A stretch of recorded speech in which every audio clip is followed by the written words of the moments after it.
Greetings to you all. My names are Patrick Njala, a student of Human Rights and Local Governance with Nkozi University. And the topic for us today is comparative local governments, with the comparison of the evolution of local governments in Uganda and South Sudan. Uganda's pre-colonial socio-political organization was not uniform. The socio-political organization ranged from the stratified and politically centralized societies of central and western Uganda to the semi-stratified ones in Acholi, Lango, Madi, Arul, and the clan and age-set systems of eastern Uganda. There was no society in Uganda that was stateless, though some societies were not centralized as under a king or chief. The clan system was the main unit of social organization. Clan leaders settled disputes, led the clan in war and peace negotiations, and it was through consensus of clan members that his word always took force. Among the people of southern Uganda, including Baganda, Ankole, Bunyoro, Toro, Busoga, centralized governments were already in place by the colonial time in the 19th century.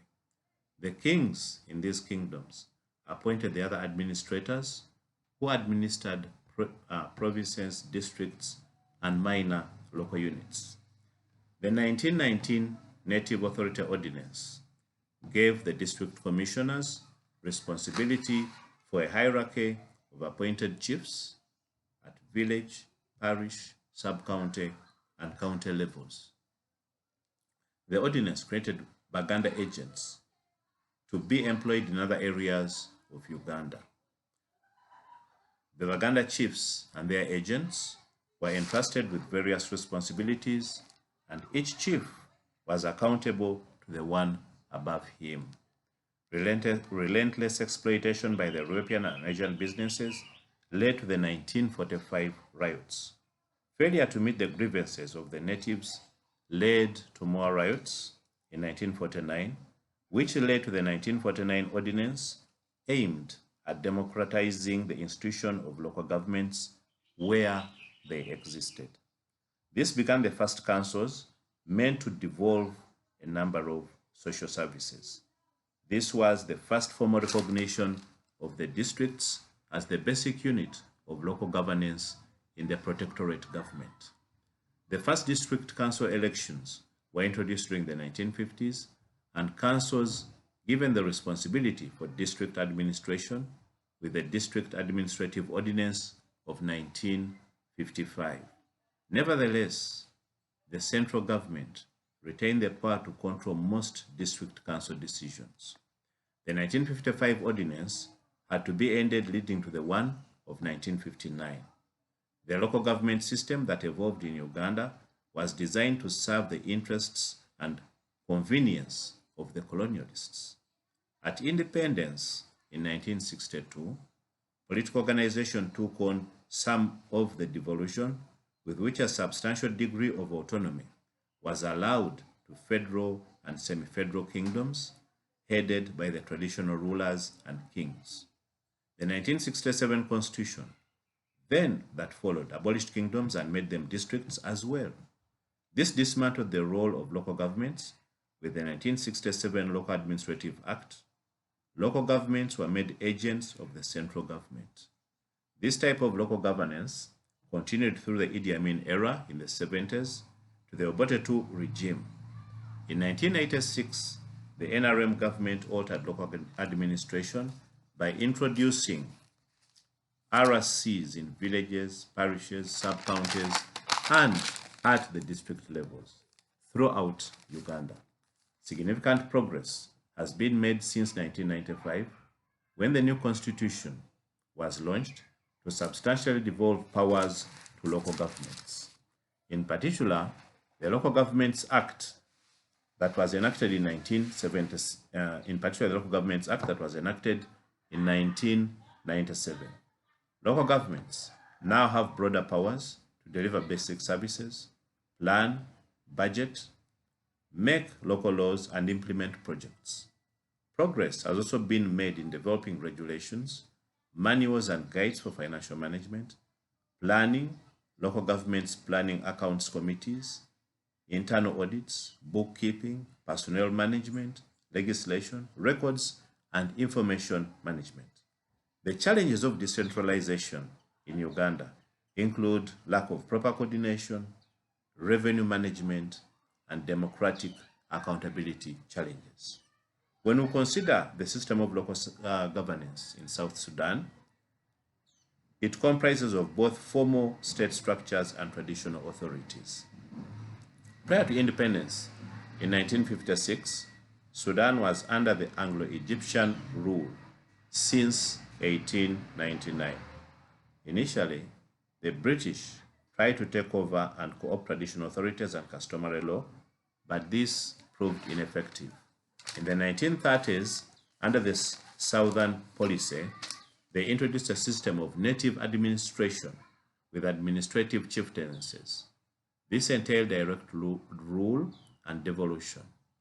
The basic principle was that the local administration of colonial peoples should be conducted through indigenous structures of authority, employing indigenous law or custom, as far as this was consistent with the British ideas of good government, and justice. During the Second Sudanese North-South Civil War, 1983-2005, two parallel sets of governance structure existed in South Sudan.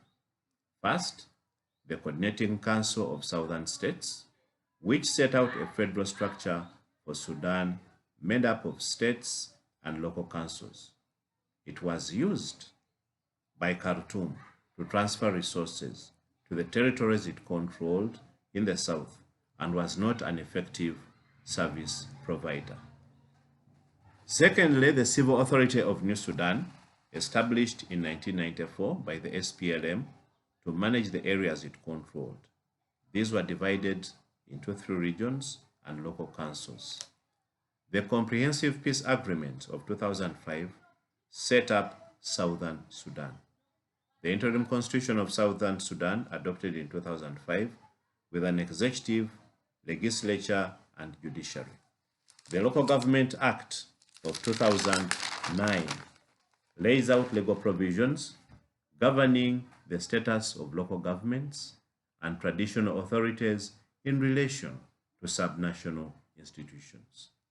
South Sudan gained independence in 2011, and the transitional constitution follows the system of governance laid out in the interim constitution, outlining the principle of decentralized democracy and defining 3 layers of government: national, state, and local.